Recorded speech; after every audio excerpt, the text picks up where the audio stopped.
ಕೊಲೆ ಆರೋಪಿ ನಟ ದರ್ಶನ್ ಗನ್ ಲೈಸೆನ್ಸ್ ಅಮಾನತಾಗಿದೆ. ಮುಂದಿನ ಆದೇಶದವರೆಗೆ ಗನ್ ಲೈಸೆನ್ಸ್ ಅಮಾನತು ಮಾಡಿ ಆದೇಶ ಬಂದಿದೆ. ವಿಚಾರಣೆ ಮುಗಿಯೋ ತನಕ ಗನ್ ಬಳಸುವಂತಿಲ್ಲ. ಗನ್ ಸ್ಥಳೀಯ ಪೊಲೀಸ್ ಠಾಣೆಗೆ ಸರೆಂಡರ್ ಮಾಡಬೇಕು ಎನ್ನುವ ಸೂಚನೆ. ಆರ್ಆರ್ ನಗರ ಪೊಲೀಸ್ ಠಾಣೆಗೆ ಗನ್ ಸರೆಂಡರ್ ಮಾಡಬೇಕು ಎನ್ನುವ ಸೂಚನೆಯನ್ನ ದರ್ಶನ್ಗೆ ಕೊಡಲಾಗಿದೆ.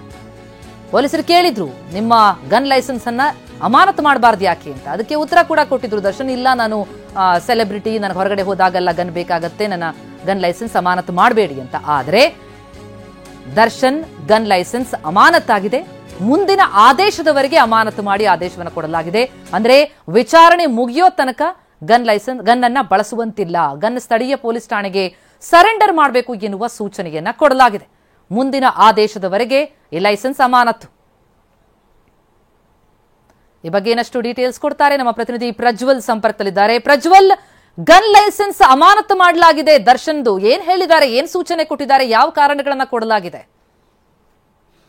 ಪ್ರತಿಮಾ, ಈ ಹಿಂದೆನೆ ನಮ್ಮ ಬೆಂಗಳೂರಿನ ಕಮಿಷನರ್ ಕಚೇರಿಯಲ್ಲಿ ಆಡಳಿತ ವಿಭಾಗದ ಡಿಸಿಪಿ ಅವರಿಂದ ಒಂದು ನೋಟಿಸ್ ಅನ್ನ ಮಾಡಲಾಗಿತ್ತು.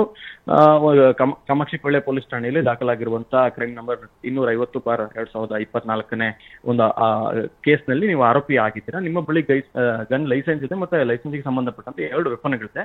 ಇದನ್ನ ನಾವು ಯಾಕೆ ರದ್ದು ಮಾಡಬಾರದು, ಇದನ್ನ ಸಾಕ್ಷಿಗಳ ಬೆದರಿಕೆ ಒಡ್ಲಿಕ್ಕೆ ಮತ್ತೆ ಬೇರೆ ಬೇರೆ ಅವರನ್ನ ಬೆದರಿಸಲಿಕ್ಕೆ ನೀವು ಬಳಕೆ ಮಾಡುವಂತ ಸಾಧ್ಯತೆಗಳಿದಾವೆ. ಇದನ್ನ ಯಾಕೆ ಮಾಡಬಾರದು ಅಂತ ನೋಟಿಸ್ ಅನ್ನ ಪ್ರಾಥಮಿಕವಾಗಿ ಮಾಡಿದ್ರು. ಅದಕ್ಕೆ ದರ್ಶನ್, ತಾನೊಬ್ಬ ಸೆಲೆಬ್ರಿಟಿ, ತನಗೆ ಗನ್ ಬೇಕು, ತನ್ನ ಜೀವಕ್ಕೆ ಅಪಾಯ ಇದೆ, ಜನರ ಮಧ್ಯದಲ್ಲಿ ನಾನು ಹೆಚ್ಚಾಗಿ ಓಡಾಡ್ತಿರ್ತೀನಿ ಅನ್ನೋ ನಿಟ್ಟಿನಲ್ಲಿ ಉತ್ತರವನ್ನ ಕೊಟ್ಟಿದ್ರು. ಆದ್ರೆ ಇದನ್ನ ಪರಿಗಣನೆಗೆ ತೆಗೆದುಕೊಂಡು ನಂತರದಲ್ಲಿ ಆ ಒಂದು ಆಡಳಿತಾತ್ಮಕ ತೀರ್ಮಾನವನ್ನು ತೆಗೆದುಕೊಂಡಿರುವಂತ ಬೆಂಗಳೂರಿನ ಆಡಳಿತ ವಿಭಾಗದ ಅಧಿಕಾರಿಗಳು ದರ್ಶನ್ಗೆ ಈ ಸಂದರ್ಭದಲ್ಲಿ ಗನ್ ಲೈಸೆನ್ಸ್ ಅನ್ನ ಕೊಟ್ಟು ಕೈಗೆ ವೆಪನ್ ಕೊಡುವಂಥದ್ದು ಸರಿಯಲ್ಲ. ಹೀಗಾಗಿ ಆತನ ಮುಂದಿನ ಆದೇಶದವರೆಗೆ, ಅಂದ್ರೆ ಪೊಲೀಸರ ಮುಂದಿನ ಆದೇಶದವರೆಗೆ ಅವರ ಗನ್ ಲೈಸೆನ್ಸ್ ಅನ್ನ ಅಮಾನತು ಮಾಡಲಾಗುತ್ತೆ, ಸಸ್ಪೆಂಡ್ ಮಾಡಲಾಗುತ್ತೆ.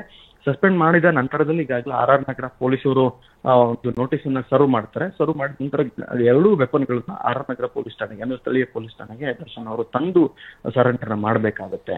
ಮುಂದಿನ ಆದೇಶ ಆಗ ತನಕ ದರ್ಶನ್ ಅವರು ಗನ್ ಬಳಸಿದ್ರೆ, ಆ ಲೈಸೆನ್ಸ್ ವೆಪನ್ ಅನ್ನ ಇಟ್ಕೊಂಡ್ರೆ ಅದು ಇಲ್ಲಿಗಲ್ ಆಗುತ್ತೆ. ಅದು ಕಾನೂನು ಪ್ರಕಾರ ಅಕ್ರಮ ಶಸ್ತ್ರಾಸ್ತ್ರ ಕಾಯ್ದೆ ಅಡಿಯಲ್ಲಿ ಬರುವಂತಾಗುತ್ತೆ. ಹೀಗಾಗಿ ದರ್ಶನ್ ತಮ್ಮ ವೆಪನ್ಗಳನ್ನ ಈಗ ಸರೆಂಡರ್ ಮಾಡಲೇಬೇಕಾಗುತ್ತೆ. ಪ್ರಥಮ, ಥ್ಯಾಂಕ್ ಯು ಪ್ರಜ್ವಲ್ ತಮ್ಮೆಲ್ಲ ಮಾಹಿತಿಗೆ.